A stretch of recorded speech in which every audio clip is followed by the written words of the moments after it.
হযরত বেলালকে মৃত্যু জীবনের জন্য কড়াই করে নিয়ে গেলেন উমাইয়া। উমাইয়ার বাড়ি বেলাল চলে গেল, চোখের পানি ছেড়ে বাবা যায় একদিকে, সন্তান যায় একদিকে।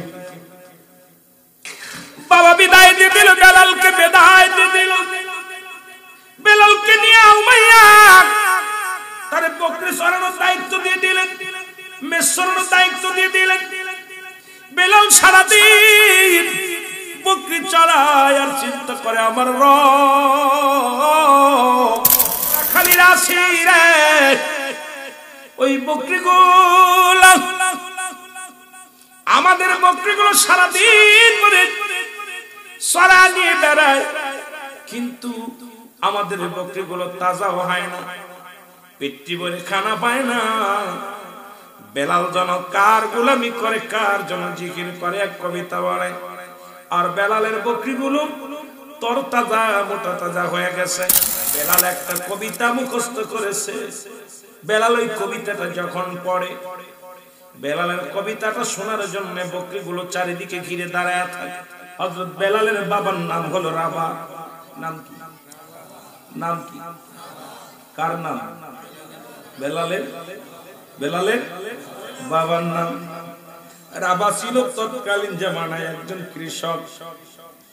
এমন কৃষক রাসূলের জামানায়, উনি ওই জামানার মধ্যে সবচেয়ে ভালো একজন সফল কৃষক ছিলেন। জমিনে চাষবাসের সব জন্য উপযোগী সব কিছুর জ্ঞান তার মাথার ভিতরে ভালো ছিল। তৎকালীন জামানায় চাষ করতেন, আর রাবার কাজের সহযোগিতার জন্য হযরত বেলাল রাদিয়াল্লাহু তাআলা ছোট্ট থেকে বাবার কাজের সহযোগিতা করতেন। জোরে বলেন মারহাবা। আমাদের অনেক ছেলেরা আমাদের সহযোগিতা করে ব্যবসা করলেন। অনেক ছেলে দেখি অটো গাড়ি বাবা চালায়, বিকেল বেলা ছেলেও গাড়ি নিয়ে বাইর হয়, দোকানদারি করে বাবা। অনেক সময় সন্তানও বসে, কথা কয় সংসারের কাজকর্ম বাবাও করে, সন্তানও করে। বড় হলে মায়ের সহযোগিতা করে মেয়ে, বাবার সহযোগিতা করে ছেলে। যেটা কোন ঠিক কিনা? সংসারের হাল ধরে পাশাপাশি রাবা ওই রকম রাবার সঙ্গে সহযোগিতা করতেন হযরত বেলাল।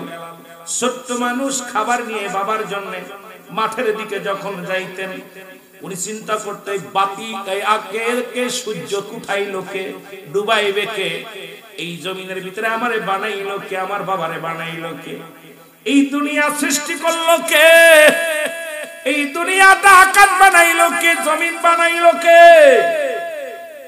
হযরত বেলালের অন্তরের ভিতরে শুধু চিন্তা, শুধু গবেষণা করে আল্লাহ কে বানাইলো, এটা সবকিছু কে, কার দান, ফসল কার দান, আকাশ কার দান, জমিন কার দান, আমি কার দান। ওই সময় ছোটবেলা থেকে বাবার প্রশ্ন করে পিতায় পিরাই পিরাব্বা যান, আপনার মালিক কে, আমার মালিক কে, এই আসমানটা কে বানাইছে, এর খুঁটি কই, এই বাতাসটা কে দিছে, সূর্য কে দিছে। বেলালের বাবা শুধু ধামাচাপা দিয়ে বলে বাবা ধৈর্য ধরো, এগুলো সব তো আমি করেছি, যেহেতু আমার মল্লা আমি করেছি, আমার মালিকে করেছে, যিনি আমার বস, যিনি আমার প্রধান উনি করেছে। বেলাল কয় না না, আমার কেন যেন মনে হয় এগুলোর পিছে একটা রহস্য আছে। সেই রহস্যটা হলো, সেই রহস্যটা আমাকে খুঁজতে হবে, সেই রহস্যটা আমার জানতে হবে যে গোটা পৃথিবীর রবকে, এই গোটা পৃথিবী কার নিয়ন্ত্রণে চলে, আর তিনি কে, তিনি স্রষ্টা কে, তাকে আগে খুঁজতে হবে। জোরে জোরে চিল্লায়া বলা যাবে না আল্লাহু আকবার। হযরত বেলাল ছোট্ট মানুষ, এখনো হযরত হয় নাই। হযরত শব্দ অর্থ সম্মান, এই জন্য সম্মান দিয়ে কথা বলতে যেহেতু আশিক রাসূল, এই জন্য সম্মানের সঙ্গে এখনই বেলালকে ছোট্টবেলা থেকে হযরত বেলাল মুসলমান ঘোষণা নাও, গভীর মনোযোগ। বেলাল গবেষণা শুরু করে দিল। বাবাকে জিজ্ঞাসা, বাবা গো বাবা, তুমি বলো কে এগুলোর মালিক? কেন তোর মালিক আমি, তোর মার মালিক আমি, জমিনের মালিক আমি, সবকিছুর মালিক আমি। কে যেন বেলালকে শেখায় দেয়, বেলাল রে না, এই পৃথিবীর মধ্যে সবকিছুর মালিক আমার আল্লাহ, তিনি স্রষ্টা, তাকে দেখা যায় না, আমরা সৃষ্টি, আমার রব হলো স্রষ্টা। জোরে জোরে চিল্লায়া বলা যাবে না মারহাবা। আল্লাহ বলেন কুল হুয়াল্লাহু আহাদ আল্লাহুস সামাদ লাম ইয়ালিদ ওয়া লাম ইউলাদ ওয়া লাম ইয়াকুল লাহু কুফুয়ান আহাদ। জোরে জোরে চিল্লায় বলা যাবে না মারহাবা। আল্লাহ বলেন ডাক দে হাবিব, আমি আল্লাহ এক। আমি আল্লাহ। আল্লাহ কয়জন? জোরে বলেন কয়জন? এই আল্লাহ তোমায় খুঁজতে যাইয়া পড়ে গেছি ভীষণ দায়। তুমি মানুষ দিয়া মানুষ বানাও, তুমি মানুষ দিয়া মানুষ বানাও, তুমি থাকো কোন জায়গায়? মাওলা তোমায় খুঁজতে যাইয়া পড়ে গেছি ভীষণ দায়। জোরে বলেন ঠিক কি? সেই আল্লাহর গোলামি করতে যায় হযরত বেলাল কি বলে? হযরত বেলাল রাদিয়াল্লাহু তাআলা চিৎকার মেরে ডাকতে বলে, বাবা বাবা গো, আমার মন বলে তোমার এই কথার মধ্যে কোন রহস্য আছে। আমার মন বলে বাবা গো, তুমি আমার কাছে কিছু লুকাইতেছো। কারণ আসমান জমিন সব কিছুর মালিক মনে হয় স্রষ্টা। সুবহানাল্লাহ। আরো জোরে বলো। বেলালের বাবার আবার চিন্তা করে, সন্তান যেভাবে আমাকে পড়াশোনা করা শুরু করেছে, বাবাই ডাকি বাবাও ডাকি ডাকি যেভাবে কোটানো শুরু করেছে, না জানি এলাকার মধ্যে মায়া বড় মস্তান মানুষ। এই রাজ্য থেকে যদি শুনতে পারে আমার ছেলে বিদ্রোহী হয়ে গেছে, আমার গর্দান নিয়ে যাবে। একেতে সংসারটা অভাবে রাটনে চলে। বেলালকে রাখার দরকার নাই, বেলালকে বিক্রি করে দিব, বাজারে উঠাই এলেন। বেলাল কি নিয়ে বাজারে গেলেন বেচার জন্য। তৎকালীন জামানায় দাস দাসী বিক্রি হতো, গোলাম বিক্রি হতো, বাজারে নিয়ে বিক্রি করত। আপনি যতদিন পর্যন্ত ওই গোলামকে আজাদ করবেন না, ততক্ষণ পর্যন্ত আজাদ হবে না। এমনও আছে মানুষ বছর কি বছর মৃত্যু পর্যন্ত ওই গোলাম হয়ে থাকছে দুনিয়ার মধ্যে। এখন যেরকম আমরা হাট বাজারে খ্রিস্টান কিনি, কামলা কিনি, 10 দিনের জন্য, 1 মাসের জন্য, 15 দিনের জন্য কামলা নিয়ে আসি। আবার অনেকে 12 মাসে রাখি, 12 মাস থাকলেও তো তার অধিকার আছে। কিন্তু মুসলমান শুনে নাও, এই হযরত বেলালকে যখন হাটে বাজারে বিক্রি হয়, তৎকালীন জামানায়, জাহিলা জামানায়, ওই জামানার মধ্যে বছরকে বছর আমৃত্যু জীবনের জন্য করাই করা হয়। হযরত বেলালকে আমৃত্যু জীবনের জন্য করাই করে নিয়ে গেলেন উমাইয়া। উমাইয়ার বাড়ি বেলাল চলে গেল, চোখের পানি ছেড়ে বাবা যায় একদিকে, সন্তান যায় একদিকে। বাবা বিদায় দিয়ে দিল, বেলালকে বিদায় দিয়ে দিল। বেলালকে নিয়ে উমাইয়া তার বকরি চড়ানোর দায়িত্ব দিয়ে দিলেন, মেষ চড়ানোর দায়িত্ব দিয়ে দিলেন। বেলাল সারাদিন বকরি চড়ায় আর চিন্তা করে, আমার রব আমারও তো দেখতো মালিক, আমার একজন মালিক, সেই মালিককে আমাকে জানার দরকার। এইগুলো আসমানের জমিনের মালিককে আমার জানার দরকার, সবকিছুর মালিককে আমাকে বোঝার দরকার। গবেষণার মধ্যে পড়ে গেলেন। এমন গবেষণার মধ্যে সারাদিন রাত 24টা ঘন্টা গবেষণা করে বেলাল। এমন গবেষণা করা শুরু করলো, কোথায় আমার রবের বাড়ি, কোথায় আমার বাড়ি, কোথায় এই কিছু সব ঠিকানা। কে যেন ডাকতে বলে, বেলাল এই সব কিছুর মূল হলো আমার রব। লা ইলাহা ইল্লাল্লাহু মুহাম্মাদুর সুবহানাল্লাহ বলেন। আর একটু জোরে বলেন। বেলাল চিন্তা করার শেষ পর্যন্ত কথা বলাও শুরু করে দিলেন। বেলাল সবসময় আল্লাহর জিকির করে, কে যেন শোনাতে গেলে বেলাল ইল্লাল্লাহ। বেলাল যখন মাঠে যায় বকরি নিয়ে, শুধু কালেমা পড়ে, জবান দিয়ে শুধু কালেমা পড়ে, জবানের মধ্যে শুধু মধুর কালেমা পড়ে। অন্য রাখালেরা বকরি চড়ায়, বকরিগুলো এপার থেকে ওপারে দৌড়াদৌড়ি করে, মাঠ থেকে মাঠে চলে যায়। কিন্তু বেলালকে যতগুলো বকরি ছিল, বেলাল এক জায়গায় বসে পড়ে আল্লাহর জিকির করে। আর বেলালের বকরিগুলো চারিদিক ঘিরে ঘিরে, বেলালকে চারিদিকে ঘিরে ঘিরে পাথরের মধ্যে চাটা মারে, পেটটা ভরে যায়। বেলালের বকরির খাবার খাওয়া লাগে না, ওই মরু প্রান্তরে পাথরের মধ্যে চাটা দেয় যখন, বেলালের বকরির পেট ভরে যায়। জোরে জোরে বলো মারহাবা। কি রহমত। রাখালেরা অন্য যারা সবাই চিন্তা করে বেলাল কি জাদু কেন, আমরা বকরিগুলো ঠেকায় রাখতে পারি এই মরু প্রান্তরে, আমাদের বকরিগুলো দৌড়াদৌড়ি করে তাড়িয়ে আনতে কষ্ট হয়, কিন্তু বেলালের বকরিগুলো কি প্রশিক্ষণ নিছে, বেলালের চারিপাশে ঘুরে ঘুরে খায় আর বেলাল মাঝখানে বয়া বয়া কি করে। দাস দাসীরা দেখে বেলাল মাঝখানে জিকির করে ইল্লাল্লাহু ইল্লাল্লাহ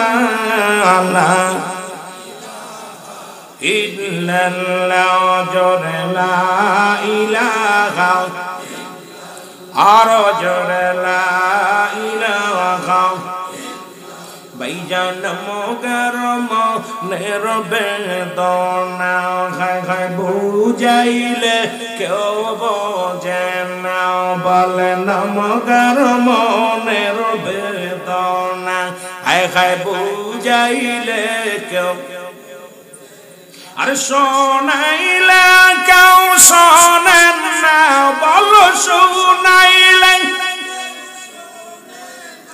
ও গো শোনেন সে মদিনা লা ইলাহা, জোরে জোরে লা ইলাহা।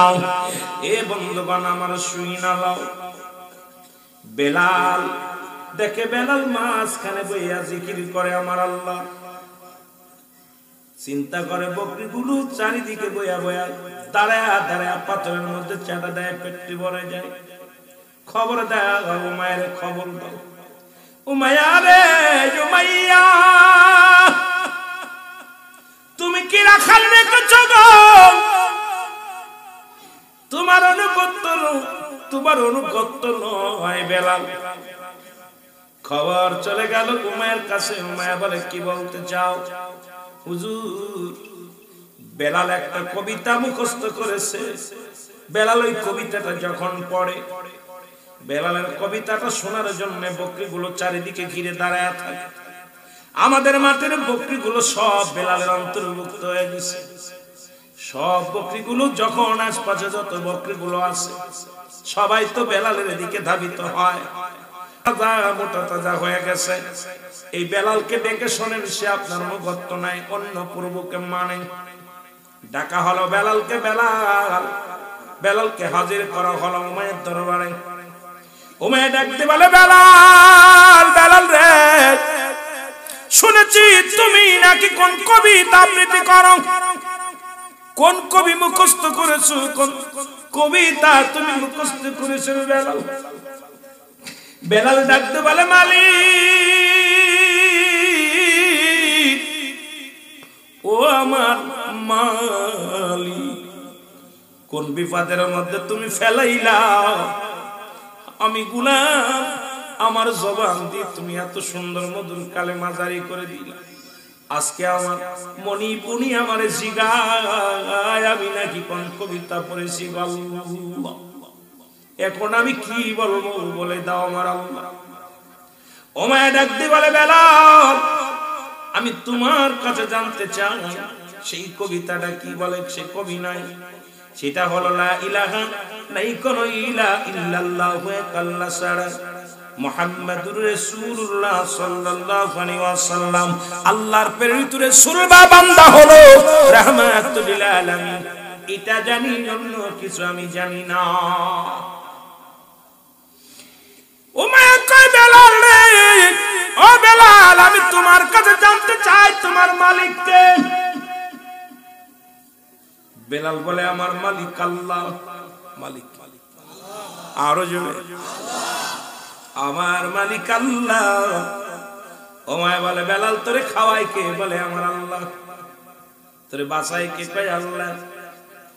বেলাল যখন বলতে লাগলেন সব কিছুর মালিক আমার আল্লাহ, উমাইয়া কয় বেলাল ভুল করিস না, তোরে কিনে আনছি, তোরে করাই করেছি, তোর বাবাও মালিক না, তোর খোদাও মালিক না। যেদিন থেকে তুমি আমার গোলাম সেদিন থেকে আমি তোমার মালিক, আমি তোমার মালিক। আর খাওয়াই তোমার, যেহেতু আমি তোমার অন্নদাতা, তোমার কি খায় তোমার সেই খোদারে দেখতে পাই না, তোমার সেই খোদার চেয়ার অস্তিত্ব দেখি নাই। তুমি কেমনে বলো? তোমার মালিক তোমার আল্লাহ, যে আল্লাহরে দেখা যায় না, যে আল্লাহরে কোনোদিন দেখতে উপায় নাই, সে কেমনে তোমার মালিক হয়? তুমি একবার স্বীকার করে নাও আমি তোমার মালিক, নয়তো তোমার জীবন চলে যাবে, তোমাকে কষ্ট দেওয়া হবে, নির্যাতিত করা হবে। তুমি সবার সামনে বলে দাও ও মায়া আমার মালিক, ও মায়ের গোলাম আমি, ও মায়া আমার রব, খাওয়াই ও মায়া, সবকিছু করে আমার ও মায়া। হযরত বেলাল কয় না না, জীবনের পরোয়া করি না, সবকিছুর মালিক আমার আল্লাহ। জোরে জোরে চিল্লা বলা যাবে না মারহাবা। বেলাল জাগাই হুজুর, আমি আপনার কাছে বলি, জানতে চাই আপনার মালিককে। ও মায়া কয় আমার মালিক আমি নিজে, আমার মালিক আমি নিজে। আপনারে কে খাওয়ায়? আমার দামি খায়। আপনারে কে বাঁচায়? একটা বাঁচানোর মালিক আমি। বেলাল কয় না না, আমার মালিকও যিনি, আপনার মালিকও তিনি, এই আসমান জমিনের মালিক তিনি, তিনি আর কেউ নয়, তিনি আমার রব। আপনি ভুলে যান, তওবা করেন, আমার সাথে পড়েন লা ইলাহা ইল্লাল্লাহু মুহাম্মাদুর। ও মন ঘুমায় না রে,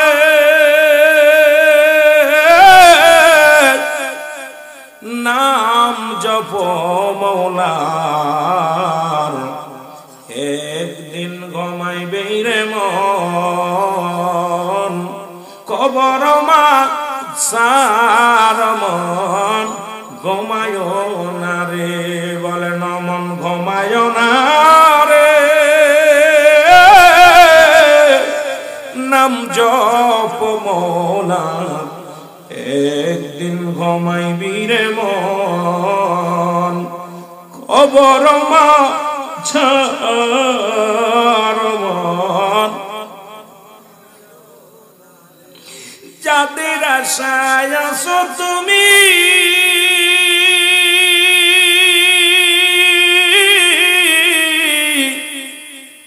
সবাই দিবে একদিন ফাঁকি রে।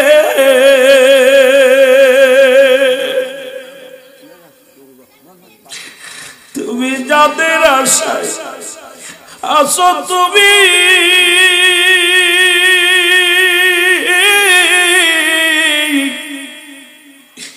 একদিন দিবে সবাই ফাঁকি রে। 3.5 হাত মাটির কবর, 3.5 হাত মাটির কবর হবে ঠিকানা রে মন ঘুমায় না রে। বলে না মন ঘুমায় না রে, নাম জপ মওলা, একদিন ঘুমাইবি রে মন, কবর মাঝার মন।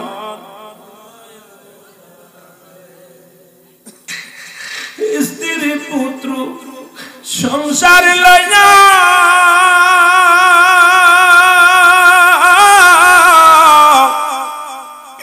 কাটাইলে তুই কইরা রে,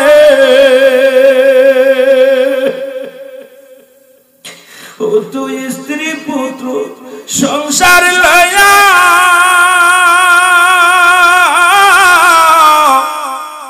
কাটাইলে তুই হেলা করে রে।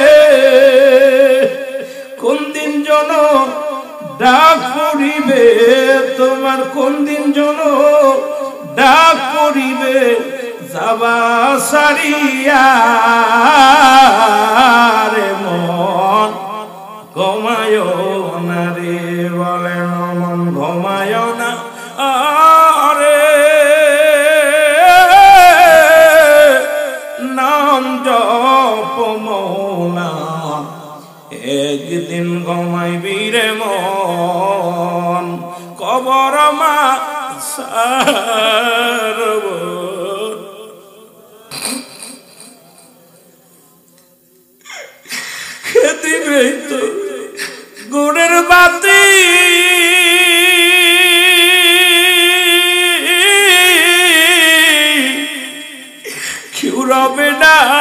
আমার সাথী রে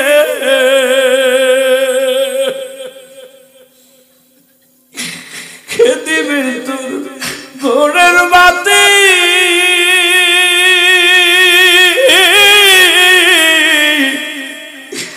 কেউ হবে না তোমার সাথী রে আমল করো রাত জাগি তুমি আমল করো নিশি জাগি ওই যে মওলার মন মন ঘুমায় না রে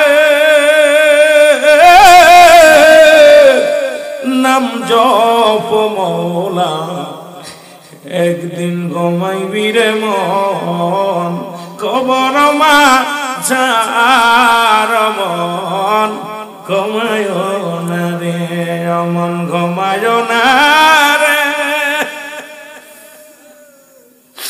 নাম জপ মওলা একদিন ঘুমাইবি রে মন খবর মা মন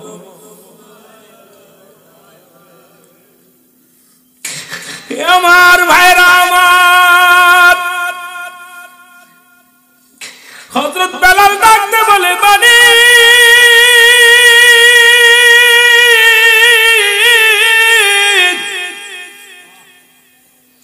এই পৃথিবীর সব ছাড়তে পারি আপনারা ছাড়তে পারি না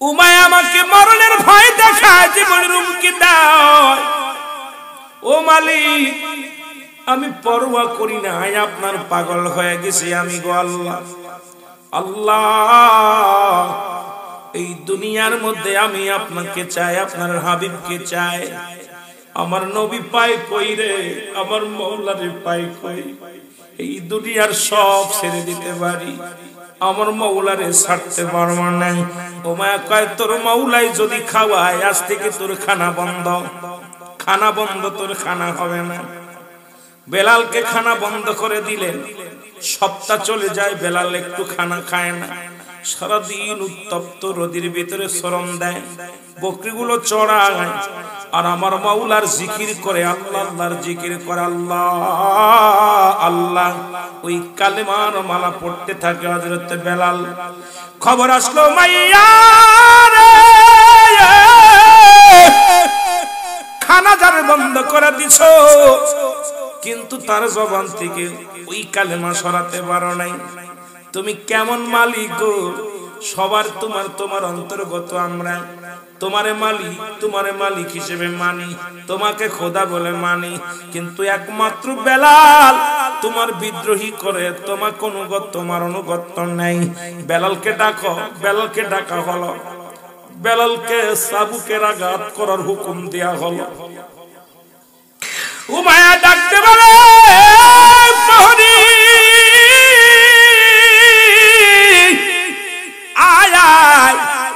যতক্ষণ পর্যন্ত বেলালের জবান থেকে কালেমা বাইর বন্ধ না হয় যতক্ষণ পর্যন্ত বেলালের জবানে কালেমা চলে তাকে চাবুকের বাড়ি শুরু করো বন্ধ হবে না বেলালকে চাবুকের মারে আর বেলালের চাবুকের সঙ্গে গায়ের গোশতগুলো উঠে উঠে চলে আসে বেলাল কান্দে আর বলে আহত বলে চিৎকার মারে আর উমায়ের দোসরেরা হযরত বেলালের গায়ে আঘাত চালায় জোরে জোরে চিল্লায় বলে আল্লাহু আকবার এই কালেমার মালাটা পড়ছি আমি যত পার যন্ত্রণা দাও গো তুমি বলো যত পার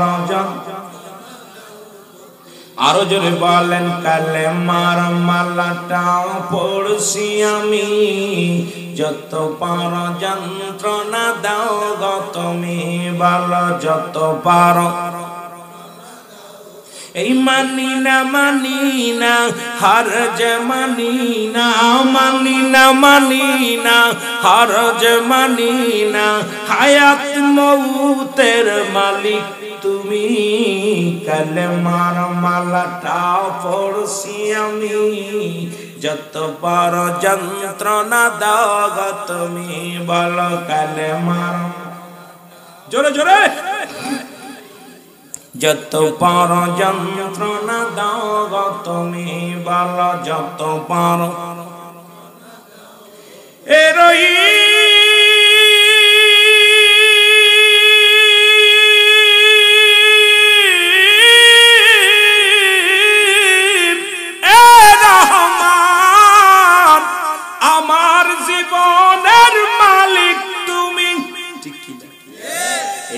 কালেমার মালাটা পড়ছি আমি যত বড় যন্ত্রণা দাও গো তুমি বলো যত বড় যন্ত্রণা এই মানি না হার যে মানি না হায়াত মৌতের মালিক তুমি কালেমার মালাটা সবাই আগামীকাল থেকে সঙ্গীত চলবে না এই কালেমার মালাটা পড়ছি আমি যত বড় যন্ত্রণা দাও গো তুমি বলো যত বড় এ রহিম এ রহমান আমার জীবনের মালিক তুমি বলো আমার জীবনের মালিক তুমি কালেমার মালাটা পড়ছি আমি যত বড় আরো জোরে বলেন যত বড় যন্ত্রণা দাও গো তুমি বলো যত বড় এই মানি না হার যে মানি না হার যে মানি না হায়াত মৌতের মালিক তুমি কালেমার মালাটা পড়ছি যত বড় যন্ত্রণা দাও গো তুমি বলো যত বড় এত আঘাত করতে থাকে বেলালকে যেমন দেখেছিলাম আফগানের ভিতরে 500 কুরআনের পাখিগুলোকে বন্দুক তাক করে বলেছিল তোরা কুরআন ছেড়ে দে হাফেজ সাহেবরা বলেছিল কুরআন ছাড়লে ঈমান চলে যাবে আর জীবন ছাড়লে আল্লাহর জান্নাত পাওয়া যাবে জোরে বলেন আল্লাহু আকবার ছোট মাসুম বাচ্চাগুলো কুরআন শরীফ বুকের মধ্যে ধরে বলেছিল তে দুশমনের আসর কুরআনটা ছেড়ে দিতে বলিস কুরআন যদি ছেড়ে দি ঈমান চলে যাবে কুরআন ছাড়া মানে ঈমান ছেড়ে দিবা আর ঈমান ছাড়লে জাহান্নাম আর জীবন যদি ছেড়ে দি জীবনের মায়া যদি ছেড়ে যায় ওপারে পাবো আল্লাহর জান্নাত আমরা জীবন দিতে রাজি কুরআন দিতে রাজি নয় 500 কুরআনের পাখিগুলো গ্রাস ফায়ার করা হলো পাখির মতো মেরে ফেলে দেয়া হলো প্রতিটা কুরআনের পাখির মধ্যে কুরআন শরীফটা হাতের মধ্যে ছিল জীবনটা দিয়ে গেছে হাসি মুখে কিন্তু মুসলমান ঈমানটা ছাড়ে নাই তদ্রুপ আমরা জীবন দিতে রাজি আছি আমরা কালেমা ছাড়তে রাজি নাই জোরে বলেন ঠিক কি না ও মায়া যন্ত্রণা তাই বেলাল শুধু কান্দে হাত আমার আল্লাহ এত যন্ত্রণা দিতে লাগলো চাবুকের বাড়ি সকাল থেকে সন্ধ্যা পর্যন্ত তার উপরে উলাট চালানো হলো প্রচন্ড কষ্ট দেয়া হলো বেলাল মৃত্যু হলো না বেলালের খবর চলে গেল মায়ের কাছে হুজুর বেলাল তো মৃত্যুবরণ করে নাই কালেমাও ছাড়ে নাই কয় শোনো যতক্ষণ পর্যন্ত বিলালের মৃত্যু না হয় কালেমা না ছাড়ে তেজি গুড়ার পিছে বাঁধো তেজি গুড়ার পিঠে বান্ধিয়া পুরো মরু প্রান্তরে ঘুরাও মরু প্রান্তরে ঘুরায় বেলাল যদি আমাকে প্রভু বলে স্বীকার না করে খোদা বলে না স্বীকার করে যতক্ষণ পর্যন্ত খোদা বলে মানবে না তার মালিক বলে মানবে না ততক্ষণ পর্যন্ত বেলালের গায়ে সাবিত বন্ধ হবে না গোড়ার পিঠে বাঁধা হলো